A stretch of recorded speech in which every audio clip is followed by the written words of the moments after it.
নমস্কার বন্ধুরা, আজ আবার চলে এসেছি ডিনার বানাতে আর তোমাদের সঙ্গে তার সাথে একটু গল্প করতে। সময় পেলেই মনে হয় রান্না করতে করতে তোমাদের সঙ্গে একটু গল্প করি। তো আজকে বানাবো তড়কা। রাত্রে কি বানাবো প্রত্যেক দিনই একটা চিন্তা হয়ে দাঁড়ায়। প্রতিদিনের এক সবজি খেতে এখন আর কেউই চায় না, তাই আজ ভাবলাম একটু তড়কা বানাই। এটা খাওয়াও ভালো, এতে প্রোটিনও আছে আর খেতেও সুস্বাদু হয়। তবে একটু ধাবা স্টাইলে বানালে খেতে খারাপ লাগে না। রুটি পরোটা যে কোনো কিছুর সাথেই ভাল লাগে, তবে আজ আমরা রুটির সাথেই খাবো। তো যাই হোক, এখানে আগে ডিমের কিমাটা বানিয়ে নিলাম, অন্যদিকে পেঁয়াজ রসুন সমস্ত কেটে রেখেছি, টমেটোটা কাট করে নিচ্ছি।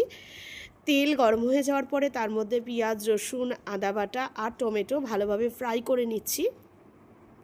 তার সঙ্গে দিয়ে দিয়েছি একটু তেজপাতা, আর যেটা দেবো সেটা হচ্ছে একটু তড়কা মশলা। তড়কা মশলাটা দিলেই দেখবে তড়কার স্বাদটা যেন অনেক গুণ বেড়ে যায়।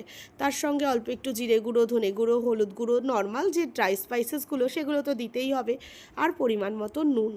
এরপর ভালো করে মশলাটাকে কষিয়ে নেব। আগেই তড়কার ডালটা আমি প্রেসারে কুক করে রেখেছিলাম, এবার সেটাও এর মধ্যে দিয়ে গ্যাসের ফ্লেমটাকে বাড়িয়ে একটু ভালো করে গরম জল দিয়ে নাড়াচাড়া করে নেব। তারপর ঢাকা দিয়ে বেশ কিছুক্ষণ রেখে দেব। এর মধ্যে অন্যান্য অনেক কাজও সারা হয়ে যায়। আর এদিকে যখন বেশ তরকাটা ফুটে এসেছে তখন তার মধ্যে ওই আগে থেকে কিমা করে রাখা ডিমটা দিয়ে দিলাম। এবার বেশ কিছুক্ষণ ফুটবে, আর তার মধ্যে আমি একটু ধনেপাতা কুচি করেও দিয়ে দিয়েছি। কিছুক্ষণ ফুটিয়ে নেওয়ার পরে এর মধ্যে দিয়ে দেবো একটু কসুরি মেথি। কসুরি মেথি দিয়ে আবার কিছুক্ষণ নাড়াচাড়া করে নেব।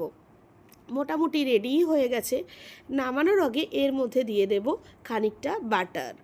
বাটার দিলে দেখবে তরকার স্বাদটাও কিন্তু আরও ভালো লাগে। তো তরকা মোটামুটি রেডি হয়ে গেছে, কিন্তু এই স্মেলটা যাতে একটু ভালোভাবে এর মধ্যে থাকে, তাই আমি আর কিছুক্ষণ ঢেকে রাখবো।